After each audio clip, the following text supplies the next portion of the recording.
Hello guys! Hello! This is for Aquarius. Welcome dito sa aking channel. Kapalaran 888. Welcome. Alamin natin kung anong messages, vibration, gabay energy para sa lahat ng Aquarius. This is weekly tarot reading guys. So, titingnan natin. Ano bang message ang kailangan mong marinig? Okay, first card natin Aquarius is 32-5 Moon. Okay.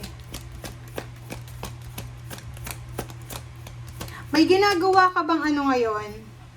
Kasi itong Stork, this is a news eh. Meron dito na Aquarius na babae. Okay?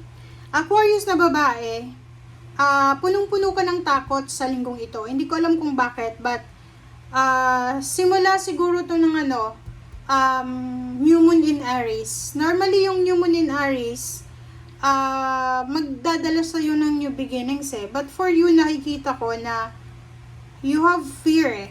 Okay? Possible na natatakot kang magbuntis. Possible na natatakot ka na mag-travel. Possible na may journey ka na kailangan na gawin, pero natatakot ka.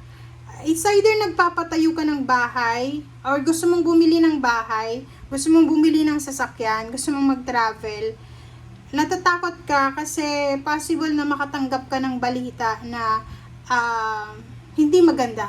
Like, ang nakikita natin dito, like, halimbawa lang nasa gitna ka ng pagpapa-renovate ng bahay mo, nasa gitna ka ng pagpapatayo ng bahay mo, nasa gitna ka ng bakasyon mo, tapos nakatanggap ka ng text, ng chat na wala ka ng trabaho, you are terminated, or isa ka sa mga aalisin. So, medyo yun yung rason kung bakit ka natatakot. Yung iba din sa inyo, maybe buntis ba kayo? Or nakunan ka na dati? Or ngayon buntis ka? And natatakot ka ngayon if, lalo kung dati ka nang nakunan, natatakot ka kung baka hindi matuloy yung pagbubuntis mo, or kung may edad ka na, natatakot ka rin na baka hindi ka na magbuntis. So, eto siya. Please comment down below if you resonated, guys.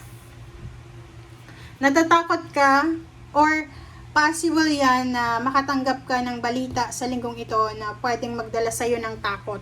Okay? Like, magdadala to sa'yo ng nervyos. Kung ano man na balita yan.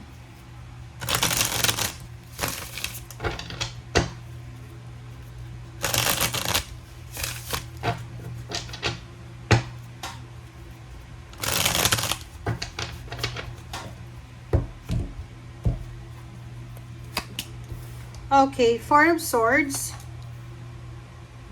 9 of Swords, Wheel of Fortune, sabi na eh, Shadow. Alam mo ba, pag lumalabas yung Moon, the Moon or High Priestess, talagang lalabas yung shadow side. So, nakikita ko sa'yo dito, tingnan mo, paki-check, Aquarius. Ang nakikita ko sa'yo dito, ina-anxiety ka. Sa linggong ito, posible ka na meron kang tinatrabaho. It's either yun. Ang nakikita ko dito, foundation eh. Like you're planning to get married ba? Parang nag-ano ka, nag-iisip ka na magpakasal. Nasa gitna ka na ng preparation. Tapos, natatakot ka kasi pwedeng nawalan ka ng trabaho. Or pwedeng yung pera na dapat sa kasal mo ay posibleng magasto sa emergency, sa health. 4 of Swords, sinasabi ng bara sa'yo dito na hindi ka makatulog eh, sa 9 of Swords. Hindi ka makatulog sa sobrang pag-iisip. Nakikita ko dito yung Aquarius, hindi makatulog dahil namumroblema siya, oh. Tingnan mo. Itabi mo pa siya dyan, oh.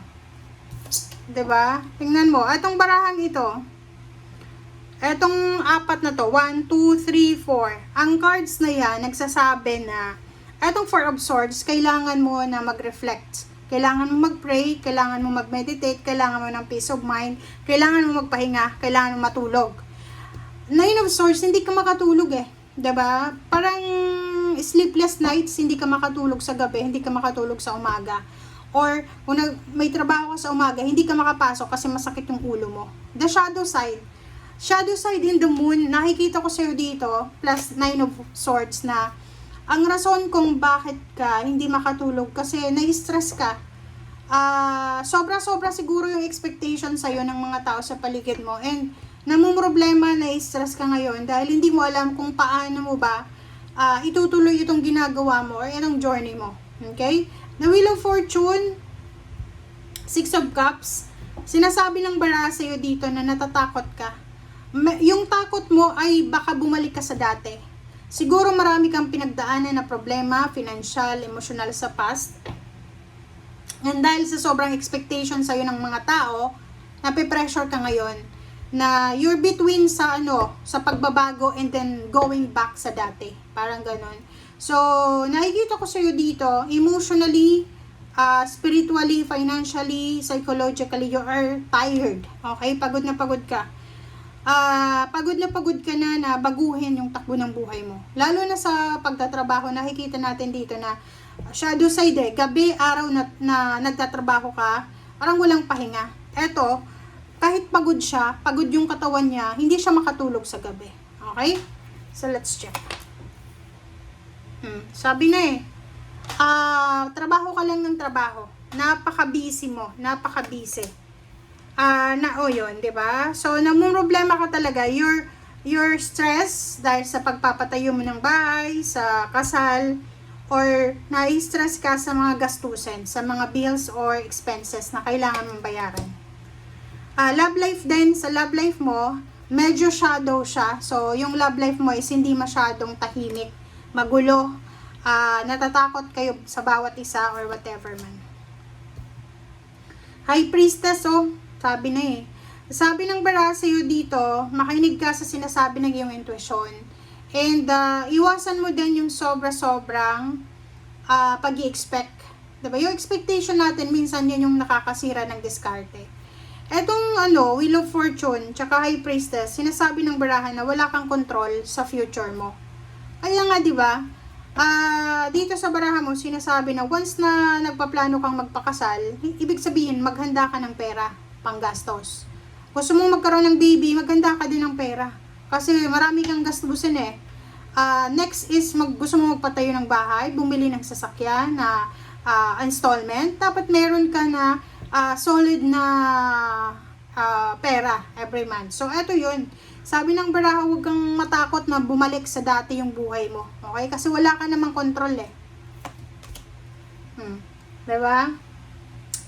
Ang problema lang sa'yo, Aquarius, is masyado